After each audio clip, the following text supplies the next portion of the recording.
Welcome to the lesson 3.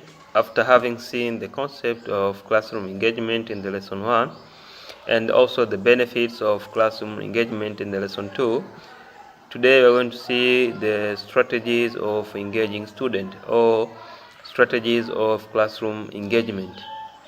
The learning objective of this lesson is at the end. I hope that you'll be able to take some different engagement strategies that you could implement tomorrow in your class. Please use the discussion forum in the course to share your experience and on how you engage your students in your class. Before we get into our lesson, let us have a reflection spot as it is shown in your laptop or in your computer. Before we get into our lesson, let us have a reflection spot. The question says that suppose you are teaching a large class of 8 students. What do you do to ensure that all your students are engaged? Suppose you are teaching a large class of 8 students. What do you do to ensure that your students are engaged? I'll give you a few minutes for you to discuss yourself. Then you have to write your response in your notebook or your Google document. Welcome back. I know some of the response from the reflection spot might be I will try to make them in groups of few students, maybe 10 students, 7 or 5 students. Then I have to pass through them to see if they engage or they participate actively in their groups, and so on and so. So let us see the strategies of engaging students. In this lesson we are going to see 7 student engagement strategies. The first one is use the 10:2 methods. For every 10 minutes of instruction, allow the students 2 minutes to respond and 2 minutes to process and respond to the instruction or reading material. This can be done in various ways. Have them write about what they have learned or read.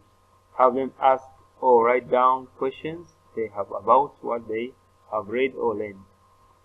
Or have students discuss the lesson or reading material with a partner. Another strategy is incorporate movement into your lesson. Require students to respond to a question about a reading passage or lesson by moving to a certain spot in the room, writing on whiteboards, or standing or sitting when they are done thinking about the question. The other engagement strategy is pick up the pace. One misconception is that we must go slow for students to really understand and engage in a lesson or story. There is a lot of evidence that show that when teaching and reading are done at a brisk pace, students have more opportunities to engage, respond, and move on to the next concept or next idea. This is Cannon and Fink in 1980, Williams in 1993, and Ensbar et al. 2001. Another strategy is to provide frequent and effective feedback. Correct students as they learn new decoding skills or reading strategies. Be sure students know how to use each strategy correctly so they experience success and mastery. Another strategy is allow students 5 to 7 seconds of think time when asking a question about a story or reading passage. At the end of the try, draw a random name to answer the question. You give the students 5 to 7 seconds of think time when you have done reading a passage or a story. Then after that you have to write some questions. You have to write some answers in a random way. Then the student have to pick the right answer. Another strategy is at the end of the lesson have students use the 3 to 2 to 1 method of summarizing.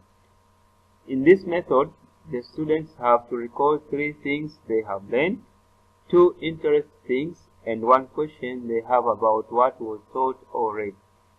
allow time to share their findings with the peer. And the last one is periodically pause mid-sentence. When you're teaching a lesson, in the middle you can pause a sentence and ask students to fill up the blanks of the sentence. Example, the ledger, for example, if you are teaching bookkeeping, you may ask them, or you may say that the ledger is divided into, then you have to fill that blanks. It is divided into two, they will say that two sides, which are debit and credit. That's the example of the periodic pause mid-sentence. After that, that's the end of our lesson, but I have to give you an activity which is from the above lesson on the strategies of engaging students. Which strategy or strategies you prefer most, and why do you prefer it? From the above lesson, the strategies of engaging students, which strategy or strategies you prefer most, and why do you prefer it? After having seen the strategies of classroom engagement, I hope that you'll be able to take some strategies and you can implement them in your class, maybe tomorrow, day after tomorrow, whatever, but I hope that you're gonna implement them. This is the end of our lesson, and our coming lesson will be about the 21st century skills for a learner. I hope that